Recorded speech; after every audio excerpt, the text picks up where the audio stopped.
सभी साथियों को मेरा नमस्कार, स्वागत है आप सभी का आज 4 जुलाई के जनसत्ता विश्लेषण में। आइए शुरू करते हैं आज का जनसत्ता विश्लेषण। प्रथम पृष्ठ पे हाथरस को लेके एक अपडेट आई है कि इसकी इंक्वायरी करी जाएगी, एक न्यायिक आयोग बिठाया गया है और देखते हैं क्या रहता है इसमें आउटपुट। बाकी जो इस घटना से दुखद घटना से जो कुछ पॉइंट्स निकल के आ रहे हैं कि अगर इतने बड़े आयोजन कहीं पे हो रहे हैं, तो ये सुनिश्चित करना चाहिए कि नज़दीकी स्वास्थ्य केंद्र में पर्याप्त व्हीकल्स और स्टाफ मौजूद हो, डॉक्टर्स मौजूद हो और ये भी सुनिश्चित करना चाहिए कि जितनी भी इमरजेंसी सर्विसेज में स्टाफ इन्वॉल्व हैं, चाहे वो पुलिस है, पैरामिलिट्री है या मेडिकल हॉस्पिटल से डॉक्टर्स हैं, इन सब की ट्रेनिंग प्रॉपर होनी चाहिए कि इमरजेंसी कंडीशंस में कैसे डील कर पाएँ। अब मेरी आज ही बात एक डॉक्टर साहब से हो रही थी, गवर्नमेंट सर्विस में ही हैं, एक अलग जगह पोस्टेड हैं। उन्होंने बताया कि जो वहाँ पे जो पोस्टेड हैं वो बोले कि बहुत ही कम सुविधाएं हैं। अगर ऐसी कोई घटना वहाँ पे या और कहीं हो जाती है, तो जो हाथरस में स्वास्थ्य विभाग को देखने को मिला कि जनरेटर काम नहीं कर रहा था, जनरेटर में तेल नहीं था और प्रॉपरली स्टाफ नहीं थे, डॉक्टर साहब लेट आए। तो बोले लगभग लगभग हर ज़िले की कहानी है। तो मैंने पूछा सर, अगर डॉक्टरों की इतनी कमी है, नर्सिंग स्टाफ की इतनी कमी है, एम्बुलेंस वगैरह इतनी बुरी हालात हैं, जनरेटर्स में तेल नहीं है, तो उसके लिए कुछ क्या उपाय करा जा रहा है? तो कुछ मेरे पॉजिटिव जवाब नहीं आया। तो मेरे सामने भी प्रश्न ये आया कि जहाँ पे एक तरफ देश एम्प्लॉयमेंट मांग रहा है और देश को ज़रूरत भी है स्टाफ की, वहीं पे व्यवस्था भी ख़राब चल रही है और बेरोज़गारी भी उतनी बढ़ गई है। चलिए, हम राजनीति पे नहीं जाते हुए अपने मुद्दे पे रहेंगे और आज ही हम अन्य संपादकीय बात करने वाले हैं। पहले तो शुरुआत करेंगे कल्पमेधा से। जो आप जब आप सहर्ष वही बने रहने पर राज़ी होते हैं जो आप हैं और तुलना प्रतिस्पर्धा में नहीं पड़ते हैं, तो सभी आपका सम्मान करते हैं और आपको इज़्ज़त देते हैं। लाओत्से ने कहा है ये। अब इंग्लिश में क्या होगा? इंग्लिश में ये LHATOSE, ये हमारे थिंकर हैं, विचारक हैं। बड़ी सही बात कही है साथियों। हमें हमें हम जैसे हैं वैसे ही होना चाहिए। हमें अपनी वैल्यूज़ को दूसरे व्यक्तियों को देख के चेंज नहीं करनी चाहिए और ना ही हमें ज़बरदस्ती किसी से कॉम्पीट करना चाहिए। कंपटीशन वगैरह नहीं करना चाहिए। आप जैसे हैं वैसे रहिए, अपने आप में इम्प्रूवमेंट करिए। ज़रूरी नहीं है कि आप अगर जैसे हैं वैसे ही रहें, अपने आप में इम्प्रूवमेंट करिए। कंपटीशन मत करिए, प्रोग्रेस करिए लाइफ में, आपकी ज़िंदगी बेहतर रहेगी, लोग आपकी रिस्पेक्ट भी करेंगे। और आज के संपादकीय में हम बात कर रहे हैं पाँव पसराता नशे की जहरीली धंधा। ये लेख लिखा है योगेश कुमार गोयल साहब द्वारा। पिछले दिनों तमिलनाडु के कुलाकुरुचि जिले में जहरीली शराब पीने से 63 से ज़्यादा लोग की मौत हो गई। 135 से ज़्यादा लोगों को अस्पताल में भर्ती कराना पड़ा। सरकार ने मामले की जांच सीआईडी को सौंप दी और अवैध शराब विक्रेता सहित 4 लोगों को गिरफ्तार कर लिया गया। उनके पास से जब्त की गई करीब 200 लीटर अवैध शराब की जांच में सामने आया कि उसमें घातक मेथनॉल मौजूद था। उत्तरी तमिलनाडु के ही मरकनम और मधुरकनम में 23 में भी जहरीली शराब ने कई जिंदगियों को लील लिया था। चिंता का विषय है कि देश की सरकारों के लिए ये कभी कोई बड़ा मुद्दा नहीं बनता है, ना ही कभी यह चुनावी मुद्दा बनता है। जहरीली शराब पीने के कारण अक्सर लोगों की मौत के मुंह सामने सामान्य की खबरें सुर्खियां बनती रहती हैं। साथियों, ये बड़ी सही बात कही है। जहरीली शराब बनना, होम ग्रोन लैब्स में ऐसे नशे के प्रोडक्ट्स को बनाना, ये बहुत ही कॉमन चल रहा है और ऐसा आजकल नहीं हो रहा है, ये कई सालों से हो रहा है। हर साल अखबारों में हेडलाइंस आती है, कभी 20 में आएगी, कभी 21 में आएगी, कभी 23 में आएगी, फिर 24 में आएगी। घटना बनेगी, कुछ दिन सुर्खियों में रहेगी और कहानी वहीं की वहीं रहने वाली है। जहरीली शराब पीने से हर वर्ष बड़ी संख्या में लोगों की मौतें होती हैं और सैकड़ों परिवार उजड़ जाते हैं। इसलिए आज सरकारें इस अवैध कारोबार को लेकर अपने दायित्वों से मुंह नहीं मोड़ सकती। लोकसभा में एक प्रश्न के उत्तर में कुछ समय पूर्व तत्कालीन केंद्रीय गृह राज्य मंत्री बताया था कि भारत में 2016 से 2020 के बीच अवैध और नकली शराब पीने से 6,172 लोगों की मौत हुई थी। आप ये देखो कि 2016 से 2020 के बीच का डेटा है, जो मैंने आपको भी कुछ देर पहले लिख के बताया भी था कि हर साल ये हो रहा है, इसमें कोई नई बात नहीं कि आज हो रहा है। 6172 लोगों की मृत्यु हो गई है।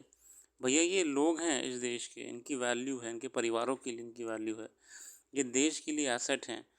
ये है दुर्भाग्य जब कानून का पालन सही से नहीं करा जाता है पब्लिक सर्वेंट्स के द्वारा। और हमको ये सुनिश्चित करना चाहिए कि हम ऐसे चीज़ों का प्रोडक्शन कम करें, रोकें, ख़त्म ही कर दें। लोकसभा में अवैध और नकली शराब से मध्य प्रदेश सबसे ज़्यादा 1214 मौतें हुई हैं। मतलब मध्य प्रदेश में ऐसी घटनाएं ज़्यादा हो रही हैं। उत्तर प्रदेश में भी और खासकर बिहार में, गुजरात में, लगभग सब जगह पे ये घटनाएं सामने आती रही हैं। कच्ची शराब आमतौर पर गुड़, पानी, यूरिया आदि से बनाई जाती है, जिसमें कई ऐसे रसायन भी इस्तेमाल किए जाते हैं जो स्वास्थ्य के लिए बेहद खतरनाक होते हैं। इसे लंबे समय तक रखने से कई बार इसमें कीड़े पैदा हो जाते हैं जो शराब को जहरीला बना देते हैं। देसी शराब बनाने के लिए सामान्यतः गन्ने या खजूर का रस, शक्कर, शोरा, महुआ के फूल, जो मकई, सड़े हुए अंगूर, आलू, चावल, अब मैं इसके इंग्रेडिएंट्स नहीं बताऊंगा हमें कौन सी बनानी है।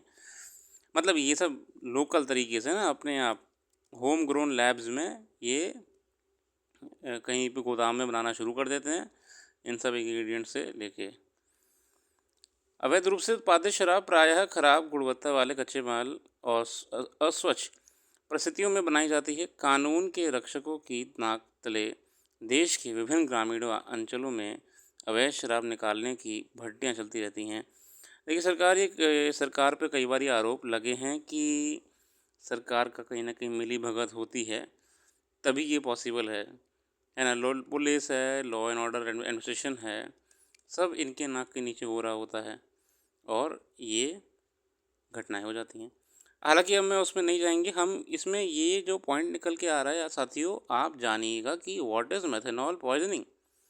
मेथनॉल पॉइजनिंग क्या होता है, और मैंने इसको लेके एक ब्लॉग भी लिखा हुआ है। आप वेबसाइट पर चले जाइएगा, आपको वो ऊपर तो नहीं दिखेगा, तो आपको वेबसाइट पर जाएंगे तो सर्च इंजन यहाँ पे दिखेगा, इसमें आप लिख लेना मेथनॉल पॉइजनिंग, तो उसको मैंने पूरा एक्सप्लेन करा हुआ है कि क्या होती है मेथनॉल पॉइजनिंग। बाकी ये मैंने पुरानी वीडियो में बताया हुआ है, ये पूरा आर्टिकल कई बार रिपीट हुआ है ऐसे आर्टिकल्स, तो मैंने बताया हुआ है कि कैसे प्रक्रिया होती है, क्यों समस्या है। हमको ज़रूरत है कि देखिए लोकल लेवल पे सॉरी STFs बनाई जाएँ, स्पेशल टास्क फोर्स, जो कि ऐसी इनपुट्स आने पे, देखिए नॉर्मल पुलिस से हम हर चीज़ एक्सपेक्ट नहीं कर सकते हैं कि वो हर चीज़ कंट्रोल कर ले, लॉ का क्राइम भी कंट्रोल कर ले, ऐसे एक्टिविटीज़ भी कंट्रोल कर ले। सॉल्यूशन क्या है? सॉल्यूशन ये है कि एक STF का गठन करा जाए जिनका काम ये हो, वो रेड्स मारें, अपने LIU लोकल इंटेलिजेंस यूनिट से बात करके इंटेलिजेंस लेकर इनपुट्स लेके जहाँ जहाँ पे ये खबरें आती हैं कि वहाँ पे कच्ची शराब बनाई जा रही है या फिर ऐसी गतिविधि हो रही है, वहाँ पे नष्ट कर दिया जाए वहीं हैंड टू हैंड, ठीक है ना। और उस और जो भी व्यक्ति इन्वॉल्व हैं इस पूरी घटना में, उनकी संपत्ति पूरी कुर्क कर दी जाए, बुलडोज़र चला दीजिए, घर तोड़ दीजिए, उनको कड़ी से कड़ी कानून के अंतर्गत जेल कराइए, तभी डर बैठेगा, है ना। तो ये सॉल्यूशन है, लॉ एंड ऑर्डर सॉल्यूशन है। और सबसे बड़ी बात है कि there has to be a political will, है ना, राजनीतिक इच्छा शक्ति भी होना ज़रूरी है, ये सॉल्यूशन है इसमें, ठीक है। बाकी इसके बारे में जानिएगा मेथनॉल पॉइजनिंग क्या होता है, और बस इतना काफ़ी है। बाकी इन इंग्रेडिएंट्स पे ज़्यादा ध्यान मत दीजिएगा, जस्ट जोकिंग। अगला आर्टिकल है भरोसे का सवाल, प्रतियोगी और प्रवेश परीक्षाओं में पर्चा फोड़ की बढ़ती घटनाओं से राष्ट्रीय परीक्षा एजेंसी यानी NTA की विश्वसनीयता गंभीर रूप से प्रश्नांकित हुई है। मगर चिकित्सा पाठ्यक्रमों के लिए आयोजित राष्ट्रीय पात्रता सह प्रवेश परीक्षा यानी नीट में हुई धांधली से पूरी व्यवस्था पर उंगलियां उठना शुरू हो गई हैं। जैसे कि हम जानते हैं कि हाल ही में नीट ऐसी परीक्षा जिससे डॉक्टर बनते हैं, नीट परीक्षा से डॉक्टर बनते हैं, आपको मेडिकल कॉलेज में जाने से पहले ये परीक्षा देनी पड़ेगी। इसे कौन कराता है? इसे NTA कराता है, नेशनल टेस्टिंग एजेंसी। अब हाल ही में धांधली का नाम आ गया, ये सीटें बेची गई थी, जितनी लोग होती हैं, पेपर लीक कर दिया, सीटें बेच दी, तो ये बड़ी चिंता का विषय है। परीक्षा प्रणाली पे लोगों का विश्वास उठ चुका है। अच्छी बात है कि इस मामले में प्रधानमंत्री ने संसद को आश्वस्त किया है कि युवाओं के भविष्य के साथ खिलवाड़ करने वालों के खिलाफ सख्त कदम उठाए जाएंगे। परीक्षा प्रणाली को पुख्ता और भरोसेमंद बनाने के उपाय किए जा रहे हैं। इस मुद्दे पर विपक्ष लगातार सरकार को घेरने का प्रयास कर रहा था। एक पूरे दिन लोकसभा में बहस कराने की मांग कर रहा था। प्रधानमंत्री ने बयान के बाद अब इस पर कुछ विराम लगा है। अच्छा, एनटीए लगातार इस पूरी आप देखिए ना कि मुद्दा ये है कि एनटीए तो लगातार डिनाई कर रहा था ये पूरे पेपर लीक को। हमेशा इंक्वायरी करेंगे, सबूत सारे आ गए थे, एविडेंस सारे आ गए थे, मगर इसमें एनटीए ने। और हाल ही में दुखद खबर ये भी आई है कि आप देखिए यूपीपीसीएस जे जो जुडिशरी की परीक्षा होती है, जज बनते हैं। देखिए आप, ये कितने महत्वपूर्ण पद हैं देश के लिए। डॉक्टर है ना, ये वो पद हैं जहाँ पे जब आप लोग किसी को भी कुछ समस्या आती वो विश्वास करके जाता है। जज, पुलिस की वैकेंसी देखिए हमेशा बिकी है। कांस्टेबल की वैकेंसी है, दरोगा वैकेंसी है, यूपीएसआई है, सब इंस्पेक्टर है। राजस्थान में देख लीजिए क्या होता है। राजस्थान में खुले तौर पे सबूत आ गए थे कि राजस्थान में जो पुलिस सब इंस्पेक्टर की वैकेंसी थी, ज़्यादा पुरानी बात नहीं है, 1 साल पुरानी बात है, वो पूरी जो आरपीएससी है, राजस्थान पब्लिक सर्विस कमीशन, बेच दी पूरी वैकेंसी। ऐसा अखबारों में आया था। अब मैं मुद्दे पे आता हूँ, मैं कहना क्या चाह रहा हूँ। चलिए ये ठीक है। ये देखिए अब देश के कितने इम्पोर्टेंट लोग होते हैं, ये 3-4 डॉक्टर, जज, पुलिस, लगभग ये सारी वैकेंसीज भेड़ चढ़ गई हैं करप्शन के। यूपीपीसीएस की अभी एग्ज़ाम में ये मैटर निकल के आया कि 2022 में परीक्षा हुई थी पीसीएस की। उसमें प्रीलिम्स हुआ, मेंस हुआ। मेंस में 50 कॉप एक बंदे ने आरटीआई डाली। उसको लग रहा था कि उसके जो नंबर है ना, वो नंबर कम आ रहे हैं, तो उसने आरटीआई डाली। मेंस की कॉपी मांगी अपनी, मेरी मेंस की कॉपी दीजिए। पहले तो उसने 100 बार तो यूपीपीसीएस कमीशन को लिखा, उसका जवाब कभी नहीं आया। उसने फिर कोर्ट में गया, रिट लगाई, आरटीआई डाली। आरटीआई जवाब आया तो कॉपी मिल गई। कॉपी जब उसने देखी तो पता लगा कि कॉपी उसकी थी ही नहीं। कॉपी नहीं थी उसकी, कॉपी किसी और की थी वो। तो पता लगा कि कम से कम 50 कॉपी तो धांधली में बदली गई हैं। इसकी उसमें, उसकी इसमें करप्शन हुआ है, पेपर लीक करने का प्रयास करा गया है, ऐसे आरोप लगाए जा रहे हैं। तो बड़ी बात यह है कि आयोग ने ये पूरा इंसिडेंट माना है। आयोग ने मान लिया है कि हाँ, हमारे स्टाफ ने ये काम करा है। इसे कोर्ट में तो मानवीय भूल कहा है। 3 अधिकारियों को, कर्मचारियों को निलंबित भी कर दिया है। आप खुद सोचिए, आंसर मतलब आप स्कैम देखिए, अलग ही चल रहा है। आंसर कॉपी मिला दी, मिक्स कर दी और जज बना दिया आपको। अब मैं यही जानना चाहता हूँ कि ऐसे डॉक्टर्स, ऐसे जजेस, ऐसे पुलिस में इंस्पेक्टर्स क्या देश सेवा करेंगे, जो पेमेंट सीट से आए होंगे या फिर धांधली करके आए होंगे। ये एक प्रश्न चिन्ह है। अच्छा आर्टिकल है, बहुत सही पॉइंट पे इन्होंने कवर करा है। हालांकि ये मुद्दे पर रहेंगे तो इसमें सॉल्यूशन क्या है साथी? सॉल्यूशन ये है कि गवर्नमेंट को पहली बात तो ये जो टेंडर से काम होते हैं, ठीक है ना, और ये जो प्राइवेटाइजेशन का रखा है, एडहॉक बेसिस पे, कॉन्ट्रैक्ट बेसिस पे लोगों से काम करा रहे हैं इतने महत्वपूर्ण ऑर्गेनाइजेशंस में, बंद कर देना चाहिए भैया। टेंडर वेंडर का ऐसे इस्तेमाल मत करिए आप। टेंडर से हम वैसे ही परेशान थे कि आज तक रोड ही कभी जैसे नहीं बनी थी प्राइवेट कॉन्ट्रैक्टर्स द्वारा। अब तो पेपर ही चले गए हाथ से। सॉल्यूशन क्या है? हम सॉल्यूशन पर रहेंगे। सॉल्यूशन ये है साथियों कि एक नई बॉडी वगैरह नहीं बनानी चाहिए। पेपर प्रिंटिंग से लेकर पेपर डिस्ट्रीब्यूशन तक गवर्नमेंट को सेंट्रल लेवल पे मॉनिटरिंग के साथ खुद की प्रेस स्थापित करें। अरे नोट छप रहे नहीं छप रहे, आरबीआई नोट छाप रहा है नहीं छाप रहा है, अपनी खुद की प्रेस में छपाइए आप। ट्रांसपोर्टेशन से लेके पूरा काम खुद करिए। अगर आप पे लोग की कमी पड़ रही है गवर्नमेंट के पास, तो गवर्नमेंट को क्या करना चाहिए? गवर्नमेंट को वैकेंसी निकालनी चाहिए। ट्रांसपोर्टेशन खुद करिए, पूरा कंट्रोल रखिए अपने पास, तभी कुछ हो पाएगा। वरना जो फ्यूचर है देश का वो कहीं ना कहीं खतरे में रहेगा। दूसरी बात, ऐसी ऑर्गेनाइजेशंस को बिल्कुल हमें पहली बात तो फिल करना पड़ेगा लोगों से। अब एनटीए का एक मुद्दा निकल के ये आया कि एनटीए, पूरे एनटीए में सिर्फ 25 कर्मचारी हैं फुल टाइम, बाकी सब ऐसे ही हैं। मतलब ज़्यादा भी नहीं है। मतलब सोचिए आप कि 25 करोड़ फॉर्म्स भरे जाते हैं हमेशा। 25 करोड़ फॉर्म कोई कागज़ नहीं होता है। 25 करोड़ में आप भी आ रहे हो, व्यक्ति होता है, उसको सिर्फ 25 लोग देख रहे हैं। ये मैं नहीं कह रहा हूँ, इंडियन एक्सप्रेस का आर्टिकल आया था।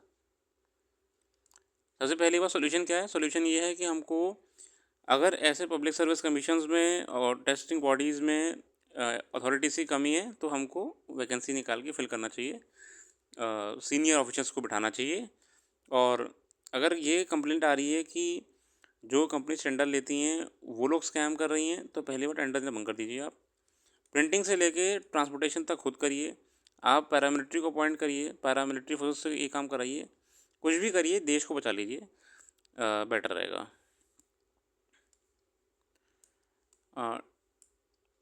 ठीक है ना, यही सॉल्यूशन है। ओके, आगे बढ़ेंगे। और अंतर्राष्ट्रीय जगत में तो अभी ये देख रहे हैं, ब्रिटेन में इलेक्शन चल रहे हैं, तो अभी तो ये वोटिंग होने वाली है आपकी आज, और कुछ दिन और की बात है। देखा जाएगा कि कीर स्टारमर जीतेंगे या फिर ऋषि सुनक, लेबर पार्टी। तब तक के लिए ये खबर बढ़िया ही है कि इलेक्शंस ने ऑल ओवर वर्ल्ड बड़ी उथल पुथल कर दी है, चाहे वो फ्रांस हो, चाहे वो यूरोप हो, इंडिया हो, साउथ अफ्रीका हो। साउथ अफ्रीका में भी गठबंधन हो गई है ऑल ओवर वर्ल्ड। अब देखिए इंडिया में क्या हुआ था, फुल मेजोरिटी नहीं मिल पाई। फ्रांस में यही हो रहा है, फ्रांस में भी यही हो रहा है, फुल मेजोरिटी नहीं मिल रही मैक्रोन साहब को। साउथ अफ्रीका में भी यही हुआ है। साउथ अफ्रीका में जो पार्टी है, और मेरे ख्याल से मैं थोड़ा सा भूल रहा हूँ, शायद वो नेल्सन मंडेला साहब की पार्टी है, फुल मेजोरिटी मिली नहीं है, गठबंधन करना पड़ा है, कोलेशन करना पड़ा है। और ब्रिटेन में देखा जा रहा है कि इलेक्शंस इस बार चेंज करने वाले हैं, जो मैंडेट होने वाला है। तो यही डेमोक्रेसी का बड़ा अच्छा पार्ट है। इसी बहाने आप डेमोक्रेसी के बारे में पढ़िएगा आज एक और बार पढ़िएगा। देखिए, आपको पता ही, हम जानते हैं कि आपको पता है, एक और बार पढ़ लीजिए, उसमें क्या जा रहा है। What is democracy, why democracy is important, है ना। How many nations are democratic, how many are monarchy, what is monarchy. हमें पॉलिटिकल एस्पेक्ट पे नहीं जाना है, हमें ना अपने काम के पॉइंट निकालने हैं। एग्ज़ाम की तैयारी कर रहे हैं, वहीं पे रुक जाएंगे हम कोई दुर्राठी नहीं बनेंगे, या कोई भी व्यक्ति नहीं बनेंगे XYZ। डेमोक्रेसी क्या होती है, मोनार्की क्या होती है, ऑटोक्रेसी क्या होती है, आप ये पढ़िए। इसी बहाने आप, वैसी दुनिया में इलेक्शन चल रहे हैं, तानाशाही क्या होती है, इनके आप ना शॉर्ट नोट्स बना लीजिए और आपका काम हो जाएगा। ऐसे ना स्टैटिक लिंक करा जाता है, ठीक है ना। ये सब मेंस में ये सब पूछते हैं। अभी आपको लग रहा है सर क्या बता रहे हो, डिक्टेटरशिप, डेमोक्रेसी, मोनार्की, अनार्की, इंटोक्रेसी सब पता है हमको, अनार्की ये होती है, मोनार्की ये होती है, आपको पता है। मेन से क्वेश्चन उठा के देख लीजिएगा ऐसे में। और कभी कभी तो जीएस में क्वेश्चन आ जाते हैं और बच्चे लिख नहीं पाते हैं, उनके हाथ से कलम जो होती है ना आगे बढ़ी नहीं पाती है, रुक जाती है। क्यों? क्योंकि उन्हें ऑटोक्रेसी की प्रॉपर डेफिनेशन याद नहीं आ रही होती है, उन्हें एग्जैक्टली ये नहीं पता कि मोनार्की क्या होती है। पता लगता है कि वो 4 डेफिनेशन लिखते हैं और चारों का मतलब एक ही निकलता है, ठीक है ना। इसी बहाने आप टॉपिक पढ़ लीजिए। इसके अलावा कुछ खास है नहीं, खेल जगत में इंडिया तो जीती ही है। और पेरिस डायमंड लीग मेरे प्रतियोगिता कैलेंडर का हिस्सा नहीं थी। नीरज चोपड़ा साहब ने ये बात कही है अपने हाल ही में प्रदर्शन को लेके, ठीक है। आज से रखते हैं, हम आगे जो भी करंट अफेयर्स यहाँ पर डिस्कस नहीं करी वो हमने वेबसाइट पर डाल दी। वेबसाइट का लिंक डिस्क्रिप्शन में मौजूद है, आप जाके देख सकते हैं। Thanks for watching and have a very nice day.